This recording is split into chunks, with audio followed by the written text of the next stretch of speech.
I want to point out that the sun shines down its power to all the world and makes the wind blow strong as it will. I want to hope gentle rains can fall upon the land, so lovely earth can stay lovely still.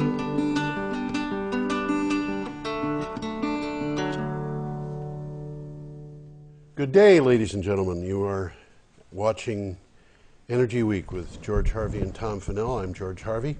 This is Tom Finnell. And I'm Tom Finnell. Yeah. And what this is based on is every day I get up early and look at the news, and I run a blog that has links to the various news items I find, which of late there have been anywhere from 10 to 16 a day. It takes me about 2.5 to 3 hours to find them. And I keep that blog for anybody who wants to go to it. It's called geoharvey.wordpress.com. I also write for Green Energy Times. Green Energy Times. There it is. Hey. Don't say I didn't warn you. So we've got a lot of information, and I figured I would share it with people on television. And so we are starting with last Friday, a week ago today, a week ago tomorrow, sorry. It's my mind being what it is. A week ago today. Yeah, right. That's what it is. Life, sometimes it's hard to keep up. Yeah. Yep. Okay. Last Friday, 4th of April, we had a report which had been promised from ExxonMobil, and the article that I have on my website comes from a magazine called Resilience.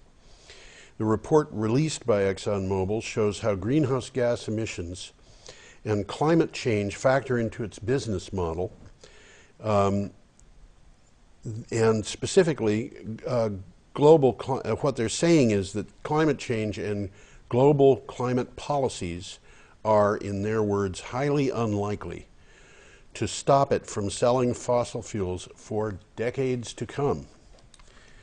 Yeah, there's a real deep story here. Yeah, we're seeing a lot of this, and the response to this I've got an article in here which tells the response from Bill McKibben. Bill McKibben. I did not include the one because it was a little bit vague that came from the UN. But if you read the UN's response, this is from Cristina Figueres. If you read her response and you kind of read between the lines, they're basically, what she's saying basically is, okay, you don't want to play that game, we'll play it for you. Well, what I take out of this was Exxon had no intention of doing any of this. That's right.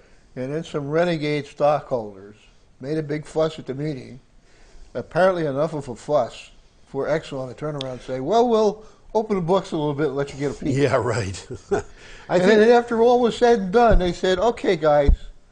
And then they made an obscene gesture and said, we're not going to do anything about it. We own that stuff. We're going to burn it. Yes, and the UN response was, you may think you're going to burn it, but we're going to make sure that you keep 75% of it in the ground. Well, so here's Mr. McKibben. We're going to get to that, Tom. Okay, we'll put him on the back burner then. We'll put him on the back burner because I've got him coming up. Anyway, that's what that was all about, and this we get back to this pretty soon. The next one I think is very exciting, and that is some material from the UN IPCC report. The IPCC is the International Panel on Climate Change. And it says that during the next 100 years, bioenergy with carbon capture and sequestration could pull 125 billion tons of carbon dioxide out of the sky, while biochar energy systems could draw down another 130 billion tons. Now, to give you an idea of what a billion tons is, in 2013, the world emitted 40 billion tons of CO2. Now, the total of those two is 255 billion tons. These are numbers more than I can comprehend. Well, this is, you know, if you had $1 a ton, you'd have $255 billion. That's more than I can comprehend. It's more than I could spend in a morning. Basically, what I'm kind of expecting, watching the trends, is that people are going to start really getting serious about global warming within a year or two of now, maybe 3 years, and the emissions are going to go down very rapidly. And I'm guessing that 40 billion tons is probably going to be reduced to about 0 by 2060 at the latest. Actually, I believe it'll be. That's reasonable to assume by that time. Now, the Stanford University had a report, which I'm not dealing with directly today, but they're saying that by 2050 we should be able to pull 10 billion tons a year out of the atmosphere. Well, this is a good technological fix, because we're taking that carbon out instead of putting it in. That's right. And I think what that means is that within 50 years, we're going to have the opportunity to determine what we want the climate to be as a world. You know, the UN, the world, is going to say, this is what we want the climate to be, and we're going to get there by doing X, Y, and Z. There may be tipping points that we will not be able to back over. Hopefully that won't be the case. We've got a lot of science coming. So my expectation is that those tipping points will probably turn out not to be tipping points at all. We will be able to back over them. For example, if you want to take methane out of the air and you're at a source, UV light hitting titanium dioxide catalyzes methane into carbon dioxide and water. And with oxygen, it's an improvement. It's a big improvement. And then the carbon dioxide can be captured from by using plants. Now, this thing is very important, though, because they're referring to a technology that personally I don't believe in, and that's carbon capture and sequestration. Yeah. Using the normal techniques that they have talked about, which includes liquefying the carbon dioxide underwater, hiding it in caves, things like that. There are all kinds of things that you suddenly discover that you've got a leak, and it turns out that the leak is a couple hundred years old, and the stuff is all coming back to you, and it's not working. But there is carbon sequestration and that is capture and sequestration that they're doing that I do believe in, and that's the biochar. Yeah. And there's other kinds as well. There's the kind that's called carbon farming, which is something that has been developed a little bit in Vermont.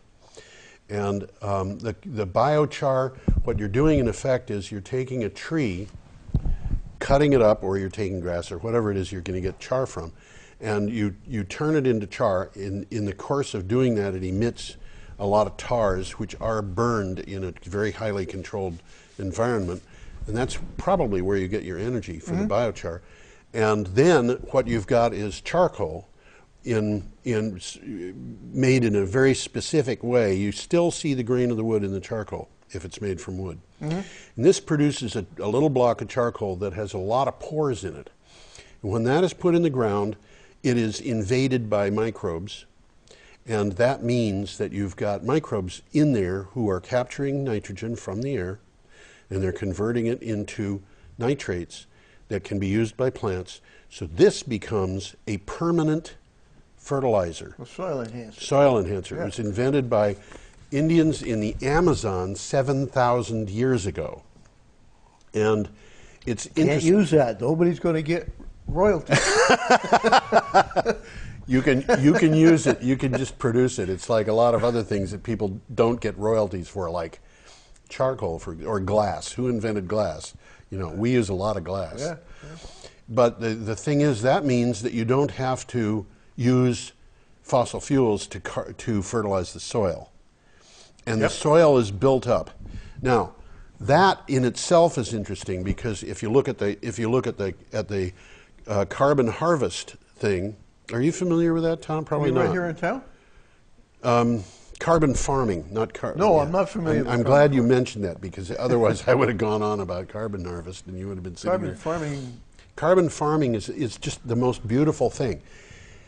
If you have 3 fields and you have a bunch of cattle, and you allow those cattle to graze the way they have typically grazed in New England, they graze until the grass is very short, less than an inch long. And it's not good for their teeth, by the way. They will live longer if you don't let them graze down that far. And they loosen up the soil. They do. They're pretty rough on the soil doing that. Now, if you let them do what they prefer to do, they will only go down to the point that the grass is about 6 inches tall, because they like the very tender stuff on the ends. Yeah, makes sense. When they get down to 6 inches, you say, okay, and we're going to move you into the next field over. Okay. Now, what that means is the grass is in a lot better shape, and instead of having roots that go down 2.5 or 3 feet, it's got roots that go down 15 feet. It recovers faster. Okay. And the result of that is that you can have more cattle on the same amount of land. That sounds almost counterintuitive. The grass recovers faster when you let it, you know. I'm sure it's right. Yeah. So here's the deal. You think about this. What happens is the grass puts down its roots. They go down 15 feet. And what do they do down there? Eventually they die. And when they do, carbon from the atmosphere is sequestered underground. Stays underground. And that's the reason why, you know, when I was a kid living in Illinois, a local contractor was building a house, and he commented to one of the local kids that they had dug down for the basement for this house. They had gone down 15 feet and had never broken through the topsoil. The topsoil was 15 feet thick. Wow. And the reason was because the prairies, the grasses, were just putting all that stuff underground. Over the centuries, the topsoil was 15 feet or more thick. That's right. And you can get topsoil to be built up a lot by using that grazing technique. Now, this doesn't have anything to do with biochar. You combine biochar with that, and you've even got a different world from that. But the point is that by changing the farming techniques that we've got, we can capture huge amounts of carbon dioxide from the atmosphere and put them underground. So, and we're not really suffering. No, we're improving not losing anything at all. And not losing anything, and it doesn't cost anything. And you can graze more cattle. A little bit of thinking. It's just a slight change in thinking. So that's why I'm excited about that. And onwards and upwards. That, by the way, came from Environment and Energy Publishing. On the Saturday, we got from Clean Technica the news that energy efficiency contributed 63 exajoules of avoided energy in the year 2010. That's larger than the supply of oil, which is 43 exajoules, electricity or natural gas, which are 22 exajoules each. Bottom line. Did anybody pay attention to that? Okay, you don't have to pay attention. You don't have to know what an exajoule is. All you got to know is that the amount of exajoules of electricity that were used in 2010 was 22. The amount that came from the oil supply was 43. The amount that was avoided by efficiency was 63. So the amount of global warming that we reduced by efficiency was approximately equal to the amount of use that we had of oil and natural gas combined. It's just more of an indication that we are at least moving in the right direction. Yeah, even though the headlines occasionally say that we're not, and there are some of this week that say that we're not, we are. And but that's an important thing. This is the first ever report of a publication called Energy Efficiency and Market Report, and that came out. You know, a lot of these reports come years after the publication of after the data was created as use rather than collated as data. Well, as we found out here in Vermont, efficiency is the best way to save money. Oh yeah, absolutely. By a long shot. Yeah, absolutely. Okay, same day from Bloomberg, 3 major atomic accidents in 35 years are forcing the world's nuclear industry to stop imagining it can prevent more catastrophes and focus instead on how to contain them. When the next nuclear accident occurs, which it will, yeah, we need to know how to limit the damage. As long as we're on the subject of nuclear accidents, this is there you an go. up-to-date picture of Fukushima Daiichi. Fukushima. And the reactor on the left is still smoking. Yeah. And this was done very recently. Yeah.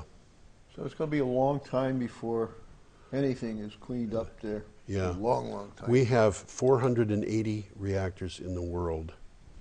12 of them have experienced what are called core damage events, which are, for a practical purpose, meltdowns. I can name them. And if you want me to, I will. Do you want me to? I think you did last week. But that's 2.5%.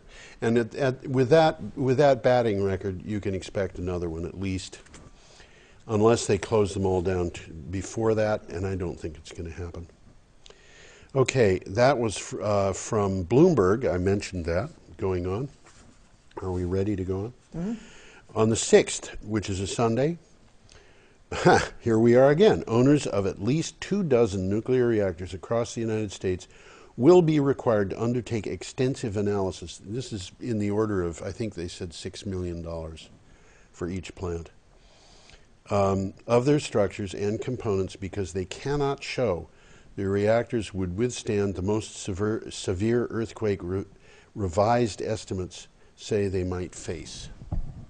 I think they've just been avoiding that one.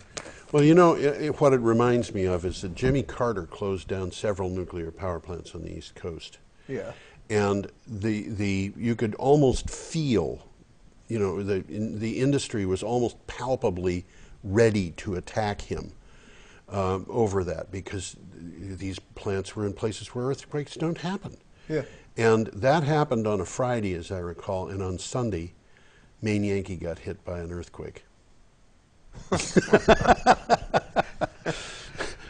Now, it wasn't a huge earthquake, and it wasn't. I wonder how Carter pulled that one off. I don't know. But the point is, Maine Yankee was shut down when the earthquake hit because Jimmy Carter had told them to shut down. Yeah, yeah. And Jimmy Carter is a guy who knew something about nuclear power, because he was one of the guys who cleaned up after a meltdown in Canada.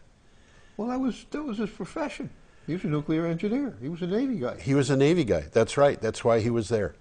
You know, he was a nuclear engineer / peanut farmer / President of the United States. Okay, so that was Sunday, and then also on Sunday we have 2 studies released by the Alberta government separately show that incidence of cancer downstream of tar sands development is higher than expected, and that air emissions from certain types of drilling tar sands — this is not mining tar sands, it's drilling tar sands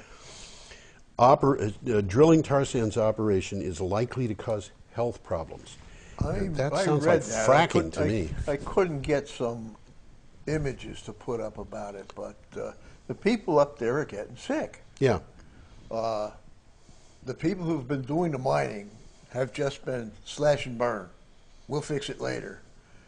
What you're talking about, the first thing, of course, what they're doing is open pit mining. And we've seen pictures of that. It's horrible. Yes. Some of the tar open pit sands mining always is, but aren't accessible to the surface. They're further down. So they're sort of fracking. Yeah. I mean, they're drilling down. They're putting down hot solvents, melting the oil or dissolving the oil, bringing it back up, or dissolving the tar, really, the bitumen, bringing it up, refining it, and that's what they're getting out. And all of these things have side effects, and their attitude has been, well, we'll dump it in the river. Yeah, well, we've seen... And, you know, there's not a lot of people up there. A, B, they're Native Americans, so maybe they don't count as much. Who cares about Native Americans? Certainly not, you know, X, Y, and Z. And C, it's a vast area. These guys have very tight connections with the Canadian government. Yes. And it's part of the geopolitical thing, too. And the Native Americans, or as they call, what are they? First Nations. First Nations, are not exactly delighted with this situation, and you can't blame them. Well, what are they getting out of it? Sick. Yeah. I think, you know, I wish everybody in the United States and Canada who was at least part of his heritage was First Nation or Native American knew it. Yeah. Knew it. Just if they knew it. I mean, I had an ancestor who was you know, in my family, the tribe has been lost. You know, but my ancestry is northern Western European, except for Native American. You got some of that in you, huh? Absolutely. Yeah. You know, and a half Vietnamese granddaughter. So what can you say? Anyway, onwards and upwards. On the 7th, which was Monday, in many parts of the United States, the wind energy is now the cheapest form of electric generation, cheaper than natural gas and even coal. And this is not new coal, this is old coal. Next era Chief Financial Officer Moray P. Dewhurst recently stated in an earnings call. So this is Next Era, which is a large utility. I got something about that. Do you? I don't have a picture, but I've got a quote. Oh, okay, good. Let's hear it. Now the cheapest means of generating electricity in many parts of the country. Net power generation from wind energy was up 19% year over year in 2014, meeting 4.13% of U.S. grid demand. That's practically nothing. They got a long way to go. Well, they've got a long way to go, but with that percentage of growth, you know, it would be interesting. I don't have my calculator to figure out exactly how long it's going to take, but at 20% growth per year, 4% becomes really big, really it's growing fast. Quickly because it's economical. Yeah. Now, they mentioned further among the U.S. states, these are the biggest generators. Texas? No, not the top three. Iowa, 27.3. Oh, in terms of percentage of their, yeah, go ahead. 29 in South Dakota. Okay, in gross amount it's Texas, but just in percentage. Yeah. 25, a quarter of South Dakota, 20% of Kansas came from wind energy. Yeah. The 11 states that produce more than 7% of their electricity from wind energy have seen their electricity prices fall by 0.37% over the last 5 years, while all the other states have seen their electricity prices increase by almost 8%. What does that tell you, folks? This is what it tells you. This is clear evidence for wind energy's impact on keeping consumers' electricity prices down. Yeah, and actually solar will do the same thing. Well, that picture there has nothing to do with wind, but it's an interesting picture of a factory. Yeah. Now, that, by the way, is an artist's rendering. I don't know if it's computer generated. I think, yeah, the roof is real. The roof is real. The solar panels are not. But that sawtooth rooftop was monumental in industrial areas throughout America. Yeah. And they're ideal for solar because the windowed part of it, which you can't see, was facing north to get daylight in but not sunlight. Right. Leaving the roof part facing south at a slant. Isn't it amazing? They're perfect for solar. These people were psychics, you see. They knew that they could foresee the future. We don't have one of them, and I thought we did in Brattleboro, but we don't. I haven't seen a rooftop like that. I don't know, but we've you got go down country where there was a lot of manufacturing, and that was a very common kind of roof. If you go to the rooftops in Brattleboro, I have no idea how much solar we could put on our rooftops, but my guess is that it would be very substantial. Well, Chris Grotke had some pictures of downtown. Yeah. That he took from the top of the tower at the Brooks Hotel. Oh, good. So you can see all of downtown. Yeah. And almost every roof is flat. Yeah. Yeah. And somebody in a comment to his post mentioned, boy, what an opportunity for solar. Absolutely. Absolutely. And there are other opportunities too, like the south-facing wall of the parking garage. Yeah. You know. Yeah. Yeah. We don't think about south-facing walls and vertical. Well, I think we're going to be in a point where people are going to be using them pretty soon. Well, for no other reason than it's going to be making economic sense. Yeah. We're at that point now. Yes, absolutely. Next item, the new solar strategy from the UK's Department of Energy and Climate Change. This is the DECC I see in the news very often. Envisions building a vast distributed network of solar hubs, that's what they call them, solar hubs, on buildings and brownfield sites. Unfortunately, it additionally envisions building new nuclear power plants. And there is a lot going on in Britain with renewable power and arguments over renewable power, because this government in UK government wants to limit wind on land, onshore wind. They want to expand offshore wind, but they're not terribly excited about it. They want to spend billions and billions and billions and billions and billions of dollars and more on new nuclear power plants, which I think is an extremely unwise thing. Well, they're running into a lot of problems there, just getting the financing. Yes. And that's going to do it. Yeah, if you can't get that's the right. money, you're not going to build it. Their solar people are saying, why are you going for nuclear? We could give you solar a whole lot cheaper and a whole lot faster. It's politics. Yeah, of course it is. And in the meantime, they're trying to prevent the Scots from becoming independent, and telling them, if you people are independent, we aren't going to buy the power you produce. That's politics, too. That's politics. Boy, I'll tell you. That's blackmail. Wow. That's blackmail. And the Scots are after 100% renewable by 2020, and it looks like they're probably going to get there. And if they leave Britain, it's going to leave what is left of the UK is going to be about 9% renewable, with a target of 20% by 2020. Well, you can't say the Scots aren't stubborn.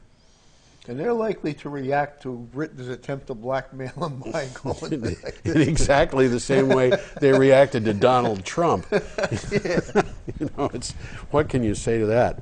Okay. Okay, moving on. Nations are, that, by the way, was from Clean Technica again, Business Spectator. Nations are running out of time to use their fossil fuels and stay below agreed limits on global warming, according to a draft UN study to be approved this week. I can't tell you the number of articles I've seen that talked about a leaked copy of this study. Temperatures have already risen about 0.8 of a degree Celsius since 1900, and are set to go past 2 degrees in coming decades. And people say, degrees? 0.8 of a degree? Why does that bother us? But have you ever heard of the blizzard of '86? Oh, yeah. 1886. Yeah, yeah. That and the schoolhouse blizzard, which happened a couple of months earlier, which was, I think, possibly the worst blizzard. These are among the 2 worst blizzards that ever hit the United States. Well, '86 hit New York City bad, and of course I grew up in New York City. Unbelievable. So the that was pictures of that, legendary. it was legendary.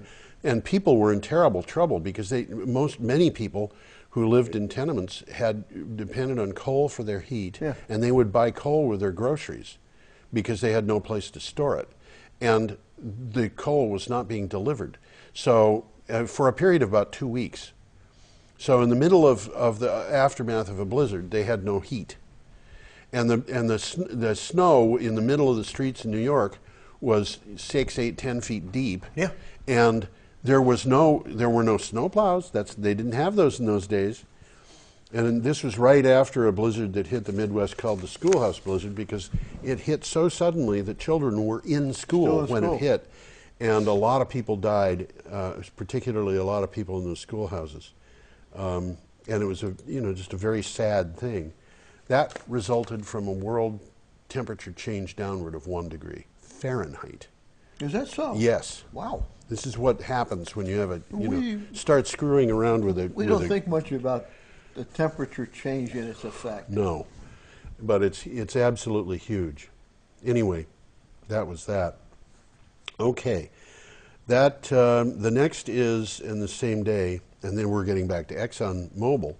Exxon's, this is a quote. It's a title. Exxon's climate change response, consummate arrogance.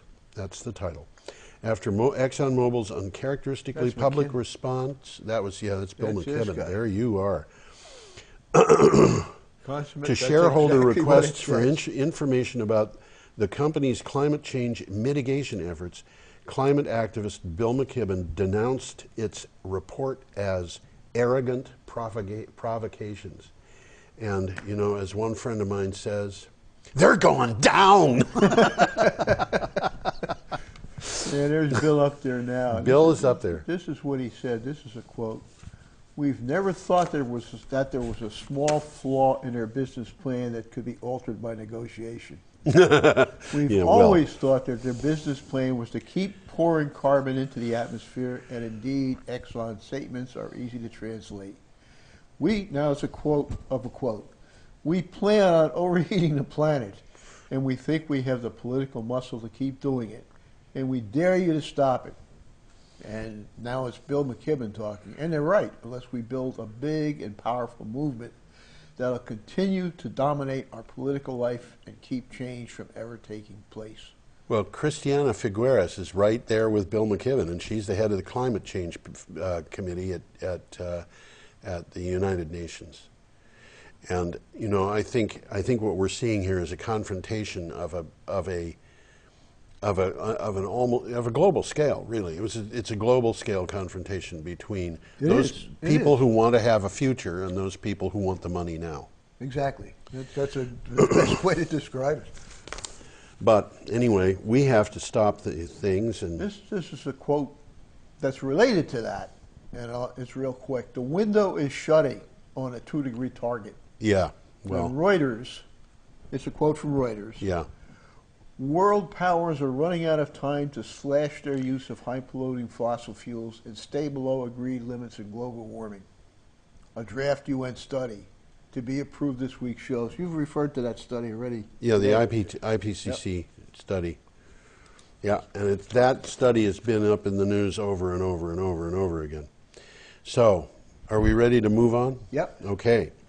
On the got you up 8th, again. which is Tuesday. It's nice of you to point that out to me so I want to show everybody my suspenders. Somebody said those are ridiculous, and I said, yeah. That's what it keeps people awake when they're looking at me. Why did the fireman wear red suspenders? Right? I don't know why. Keep his pants up. Wow. And here I thought it was because he wanted to look like me. Right, okay. All right. We have to be talking about renewables, and these suspenders, I suspect, are not. Tuesday, 8th of April, renewables excluding hydropower accounted for 8.5% of global electricity generation, up from 7.8% in 2012. According to research by the United Nations Environmental Program and Bloomberg New Energy Finance, and that came from Thomson Reuters Foundation. Now, the next two items kind of tie with that. From 7.8% to 8.5% is it's not a wonderful increase, but it's 10%. That's a good increase for any kind of business. It's not really what we need, though. We need to have twice that. But the first one is this. Global investments in renewable energy slumped 14% last year, with China pouring more money into the sector than Europe for the first time on record. And guess who's number 3? The United States. Investments in, comparing to Europe and China, investments in non-hydro renewables fell from 35.1 billion, fell 35.1 billion from 214.4 billion, I'm sorry, they fell by 35.1 billion to 214.4 billion in 2013, according to a report from the UN. Now, the investment fell, but they're growing. All right? Well, yeah, what's happening is various different types of subsidies are coming and going and coming and going and coming here and going there. Yeah. The investors are confused. Yes. Some of them are holding back, saying, we'll wait till next year. Yeah. But meanwhile, the trend is upward. Yes, that's right. And here is a little bit more of an explanation. That came from a publication called Rappler. This one is from New Scientist. Almost half of new electricity generation is now renewable, and the costs of wind and solar power are falling sharply. It should give governments confidence to forge a robust climate agreement next year, says the director of the UN Environment Program. That from New Scientist. And that, I think, as you said, what's happening is the people who invest in renewable energy are kind of holding off to see where they want to put it. They don't want to put it in Australia at all until Australia cleans up its act. We've got organizations like ALEC and Koch Industries and so forth trying to get states to reduce the amount of renewable that they have in the renewable energy standards. They haven't been very successful. They have not been very successful. They were defeated in Kansas. Which Kansas. is in Kansas. Well, here you are. You know, Koch Industries is in Kansas, and they're trying to convince the state to reduce its renewable energy standard. All right. Kansas is getting a lot of its electricity from wind already. It's one of the ones we mentioned. And people in Kansas know what it is to have wind farms around, and know what the effect is on their energy bills, and know that if they're going to be going to renewables, or if they're going to be making a lot less, they're going to have a lot more money left over. They're going to be spending a lot less on their electric bills. You know, and this little town, it's not a town, city, Greensburg, people are saying we get 100% of our energy from wind 100% of the time. You know, this is intermittent power? No, not to them. They get 100% of their energy. They're always getting power from the wind. And they live practically in the middle of a wind farm. They've got, in a city that is 1.5 miles long and less than 1.25 miles wide, they're getting, they have 14 or 15 wind turbines in the city. I'll have to try and get a picture of that. Oh, there was one that we had last did we have it? I don't think that was that town, though. That was the one up in Alberta. The small one. The little town with a hospital. I will send you the picture.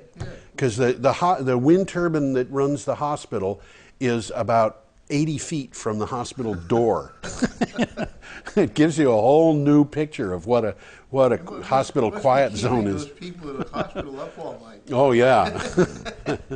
I don't know. They seem to love it. I was talking to the woman who answers the phone for the town, and I said, "What do you think about the noise?" And she, nobody ever complains about the noise. How close do you live to a wind turbine? Oh, about 2 blocks. Okay. Anyway,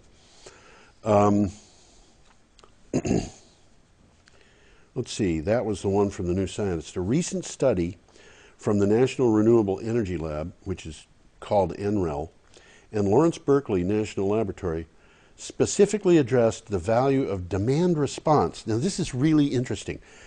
Adjusting consumer demand during peak times by putting demand response resources into a commercial production cost model. Now here, graph of that. I don't understand it. Well, this is a confusing graph.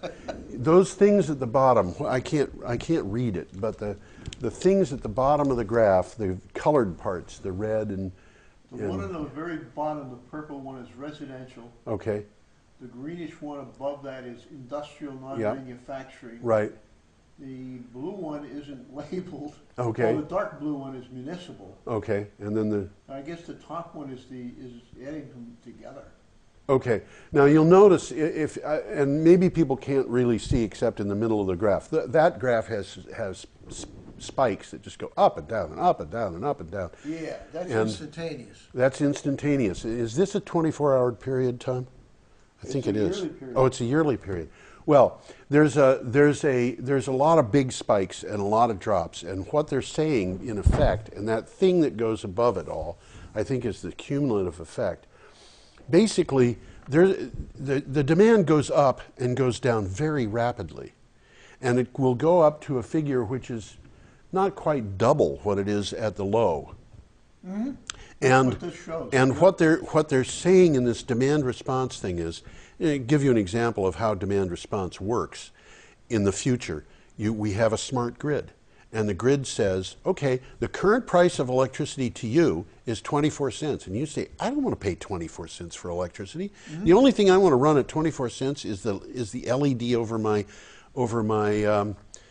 desk, which is 5 watts or something like that. Well, okay, if you've got your house on a smart circuit, you can say shut down the circuits that are, these circuits. Do it from your computer keyboard. That's right. These circuits I want to be dead if the price is 24 cents a kilowatt hour. These circuits I want to be dead if the price is 50 cents per kilowatt hour. Shut the whole house off if the price goes above $1 a kilowatt hour. Whatever. because these changes are extremely and you rapid. make the decision. You make the decision. What happens is when the power is sold over the smart grid and people start bowing out of the market, you stabilize the grid. Mm-hmm. You see? Mm-hmm. So that's what they're talking about, is that you can have an entirely different paradigm if you decide to stabilize the grid. You like that? Paradigm, huh? Yeah, isn't that a great word? Good word. I like it. Okay. I dig it. I used to work with a guy who called it paragym. And I said to him, I said, it's paradigm, if you want to be correct. And he could never remember that. He was always confused. Maybe he didn't believe me. Okay. He might have been. Here's one we're now to Wednesday, yesterday, the 9th of April. Of the decline in investment in renewable power capacity, 80% resulted from falling cost of renewable energy technology. Mm-hmm. Mm-hmm. With the remaining 20% was a drop in actual construction activity, thanks largely to the uncertain fate of government subsidies. Well, I don't know how much we want to talk about that, but it's interesting that 80% of that drop was because of a drop in costs. And it just underlines one big problem for the fossil fuel industry and the utilities. And that is, with the costs going down as fast as they are, and this thing being in the market position that it is, the move away from fossil fuels is going to be very strongly based on the high cost of fossil fuels in the future. Oh, absolutely. I mean, the market is going to take care of it. $545 billion a year worldwide is put into subsidies for that company, group, ExxonMobil and the other companies that are with it, which are saying, we're going to sell this stuff until the world cooks. It's interesting you mention that, because here are these people trying to eliminate subsidies for fossil fuels. Yeah, absolutely. Meanwhile, they're sucking up huge subsidies. Huge subsidies, exactly. And they've been doing it for centuries. That's right. But we've got to get rid of these subsidies. Well, it's really only a matter of time before the renewables don't need subsidies anymore. Actually, that's why Germany is taking its subsidies away from renewables now. So we're almost at that point now. We are They're about going to there. stand on their own. Yeah. And these guys, well, we would not have a nuclear plant if it wasn't for Price Anderson. That's right. That's a huge subsidy. Yes. The oil depletion allowance that nobody even knows about is Yes. another huge. You know what that is, guys? If you sell your oil, you get a tax write-off. Because you don't have it to sell anymore. It's been depleted. Yeah. Oh, man. I got to give them credit. They're clever. Clever, yes. And they're powerful. And they're powerful. Doesn't make them good. Clever, powerful, and without a conscience. Oh, yeah. You're talking about something which is first psychotic. That's the exact word. That's the exact word. Yes. Okay. Now, this is one that Tom is very fond of, so I'm going to read it and I'm going to let him do a lot of commentary because he's been sitting there silently for the last 10 minutes. Have you? Oregon State University chemists have found that cellulose, the most abundant organic polymer on Earth, probably the most organic polymer on Earth. I don't see why they would put the word organic in there. And a key component of trees and just about every other plant, can be heated in a furnace in the presence of ammonia and turned into building blocks for supercapacitors. Supercapacitors, this is from Science Daily. What is a supercapacitor? Just a very, very efficient capacitor. And a capacitor is? Well, in its simplest form, it's two conductive plates, Right. separated by an insulator. Right. And because they're separated, they have the ability to accumulate charge. Electrons, if you will, on one plate. Let me ask you a question here. If I go shuffling my feet across a shaggy rug, Yeah. does that make me a capacitor? Or a plate in a I suppose you could be a plate, yeah. I'm a plate in a And capacitor. I'm not moving there, you know, Yeah. between the two of us. We would have a potential between us. And And if we shake hands, we go apart. right, and that's the discharge of the capacitor that you and I have made, with the insulation being air between us. Here. Now, we're in a situation now where energy storage would be a very useful thing. A lot of renewals are intermittent. The best solution to that is to save the energy. Mm-hmm. So we're using conventional battery technology, which hasn't changed much in 100 years. Yeah, And it's getting better, yeah, but it hasn't solved the problem. yeah, It really hasn't solved the problem. They've got some huge battery banks that are the size of this building. yeah. They don't have to be. Capacitors have the ability to save electricity as well. Mm-hmm. They don't do it chemically, they do it electrically. Which means that they're not going to get destroyed by repeated charge and discharge. Let's just say They'll last a they'll long last time. Much, much longer. And they can be very cheap. They can be. Now, the American industry has concentrated on batteries. Matter of fact, most of the world has concentrated on batteries. But the Koreans have been working on capacitors. Interesting. Now, this is an American deal here. And what they basically found out is that by treating ordinary paper, they use it as an example, cellulose filter paper, like you used to make coffee. Treating it with this ammonia. That's not household ammonia, it's the ammonia gas. Yep, They come up with a form of char. yep, It is char. yep. A specialized form of char, which is extremely thin, pure carbon, which can be your capacitive plate. Now, here we got a situation where the process is giving off methane, Which you can burn for which energy. you burn, and it's giving it off in rather large quantities because there's a lot of hydrogen in the ammonia. Yeah, There's a lot of carbon in the cellulose. Yeah, So they're generating a lot of methane. yeah, They've got this char that's a very usable form of char, and they've got paper. And conceivably, they could roll this off an assembly line very similar to the way you make two-ply toilet paper. Roll it all up, you've got a huge capacitor. right. Which I mean, means when you they're go to years the away from this being practical. yeah. But Well, they it said could 3 revolutionize everything 3 years was what they wanted to do for the research. for their process. Yeah, for their process. But by the time it comes down to where we could build one of these in the Boise Cascade plant in Brattleboro, which we could, and run the electricity right into the grid right there. It'd be 10 years before we could do that. But But it now can be done. capacitors discharge all at once. But you could have They can discharge all at once. Ah. They have that capability. And that's where they've been most useful, because they'll Okay. discharge instantly. Yeah. Like a flash bulb. Mm-hmm. That's capacitor I had that happen discharge. in my computer one day. I don't think that's a good thing. It stopped working. But if you put them through a load, they're going to discharge through the load slowly.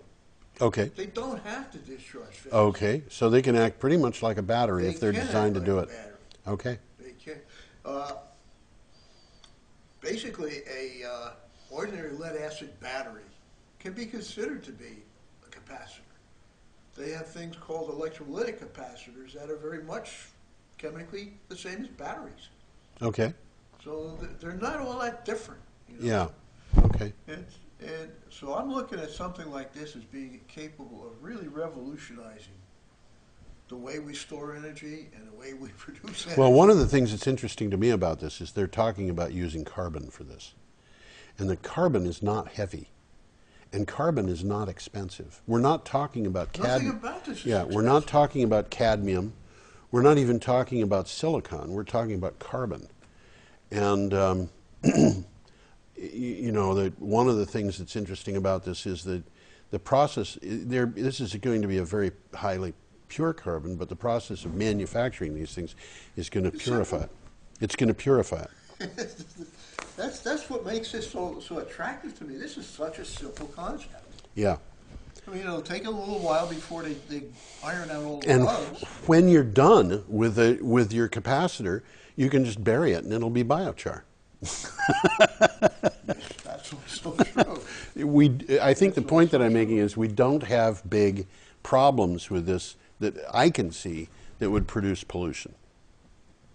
Not really. No. So, that's why I'm so impressed by this. Yeah. I really think this is a good one. is a good one. This is a biggie. So let's go on, unless you need to say more on that. Not much more to say, really. Okay. I'm going to find out more about it. Okay. I'll probably contact this guy. Yep. I want to talk to him about it. Yep. I'm impressed. Next, the role of utilities is being questioned as technology changes. We've been talking about that, but apparently the folks at Dominion Virginia Power have been talking about it. They are establishing microgrids, which can be separated and provide power to communities without any support from the bulk power grid as pilot projects. So the Dominion Virginia Power is experimenting with microgrids. Mm-hmm. And, they're experimenting with that in terms of their business model. Mm-hmm. Mm-hmm. And so they're looking to make money on it. They're looking to make money on it. I have no problem with that. But, this is the model that I think we really have to go to. These microgrids are distributed power, and it is going, and you could do it in Vermont. We've said this before, with every community in Vermont capable of providing its own power, which means that when the grid goes down, everybody just keeps on going with their lives. I think eventually something like this is going to happen just because it's a good idea. Yeah, I think so. I think the future of the grid is not going to be one big grid, but a grid of grids. Yeah. There's going to be a network of grids. A network of grids, yeah. So they're all going to be interconnected, but they're all going to be able to stand alone. Yeah. And it's going to happen just because it's a good idea. Yeah. Next, the German government approved a reform of their energy transformation, the Energiewende, to reduce subsidies for renewables and stem the rising electricity rates. The reform plan is still designed to meet 80% of its energy needs with renewables by 2050, and I'm beginning to think that's a little bit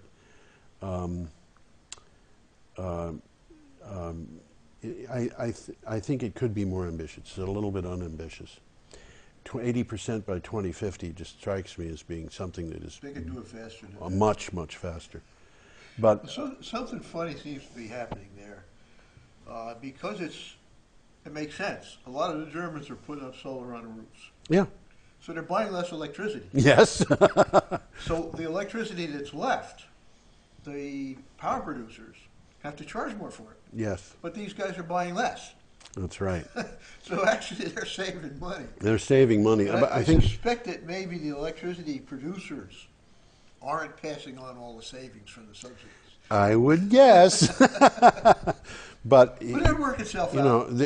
We should remind everybody when they say that when the news says that their electric rates have gone up 12.5% or something like that in the last year, that's not the electric rates for everybody. That's the electric rates for the people who are not putting up solar on their roofs or joining an electric co-op. Yeah. And about 40% of the population is, and the rest of the population is that group which probably has not chosen to do so yet. And it's industry. And it's industry is doing the same too. They're getting onto it too. The among the smallest percentage groups investing in renewable power is the utilities. It's really crazy. The world has been turned on its head. So next, inertia. Yeah, today, and we found this in the news, and this comes from Business Week. Emissions from transportation may rise at a faster rate of all at the fastest rate of all major sources through 2050. The United Nations will say on the report that is due on April 13th. Everybody knows what's in this report. Heat trapping gases from vehicles may surge 71% from 2010 levels, mainly from emerging technologies. And I happen to think in this particular case, they are flat out wrong. Mm-hmm. And the reason is because I think electric vehicles are going to dominate the market by 2020, and they will be basically the only things available by 2030. As soon as we have this infrastructure available right. to charge these things when and where they need charging, yeah. the gas car is over. Yeah. Yep. And you see China, for example, the streets in China are just filled with cars. Most of those people are not going out for joyrides. They don't need to go very far in those cars. I had some pictures to show, and they're all the same picture. They're made in traffic jam. And they're scary traffic jams because you can almost you can imagine just opening your car window and feeling the pollution in the air, because you can see the pollution in the thing. Now we've got 6 minutes left, and 5 minutes actually, because we started with a minute to go to the thing, and we have to talk about two of these, and they're both related. So I'm just going to read them both out, and then we'll talk. Alrighty. First, Entergy is asking federal regulators for permission to end off-site emergency planning 16 months after the Vermont Yankee nuclear power plant shuts down. And I will point out that's before the spent fuel pool is emptied by years and years. I've got something. NRC staffers are evaluating the request. Yeah, I've got something on that. And the other one is... You've all seen this map out there. Yeah. This is the evacuation zone. Yeah. And basically, what they're saying is after 17 months, it's not going to be dangerous enough, so we don't have to worry about evacuating. Yeah. The next one is disagreements between Entergy Nuclear and the Agency of Natural Resources surfaced this week. I think this is a Vermont Agency of Natural Resources. I've got some on that too. In exchange of letters over the proposed draft permit for Vermont Yankees continuing thermal discharge into the Connecticut River. Yep. Now, what the Agency of Natural Resources is saying is, you don't have permission to do this anymore, and we don't want to give it to you because you're making that river unlivable for probably hundreds of millions of fish who die every year, which are mostly fry. This is exactly what they're saying. Entergy wants permission to increase the temperature of the river water by up to 13.4 degrees. Right. That's a lot. That's a lot. But read on in that, because there's at the heart of the issue. This is the heart of the issue. Yeah. The Yankee will be forced to operate in a closed cycle by utilizing its cooling tower, which costs a lot of money. And avoiding the discharging of 523 million gallons of hot water into the Connecticut. Right. And in the process, losing millions of dollars of revenue. Right. Millions of dollars of revenue, folks. The issue of thermal discharge and the state permit was not included in the far-ranging settlement agreement, including an agreement to drop all litigation between Entergy and Shumlin. We might have a separate set of litigation going on here. Yeah, this is a separate deal. And it's not a technical problem. All they got to do is throw a switch, and the water goes through. It's a financial problem. It is a financial problem. That cooling tower system, by the way, is the one that fell apart a few years ago. Yeah. You know, I mean, really. And one of the things that they mentioned in the news was that apparently a check of the record showed that Entergy had been in violation by being in excess of the amount of water that they were, the temperature of the water that they were allowed to use 60% of the time they were in operation. Oh, yeah. That is a problem, as far as I'm concerned. You mean the water they were putting into the river? Was too hot. It was hotter than they were allowed to do 60% of the time. Now, if they are not allowed to do that, that means they're going to have to reduce their power output over the summer. Yeah. Which means that not only are they paying to use the cooling towers, because it is expensive, but they're also not going to be making as much money on the nuclear power. Mm-hmm. And their termination point for the plant is based on the end of the year, but it's also based on the fact that they would have expected to close down in October, and they have decided to run to the end of the year in order to use up the fuel as much as they can. And if they don't run at full speed over the summer, they're going to have more fuel left. They're going to want to extend it. I don't know that this is going to be a problem in the end, but it has the appearance of having a problem. Now, it's time to end our hourly show. Yeah, we're about a minute and a half or something like that. No, actually, we started a minute early on the clock, so it's time to close. Well, you know what? I think we're going to have to leave that for the next after the thing. We should say goodbye to people. Yeah. Bye, people. See you next time. Here, Adios. and then we're going to show Tom's pictures. This is one of these beautiful things about television. You know, you can do whatever you want, whenever you want to do it.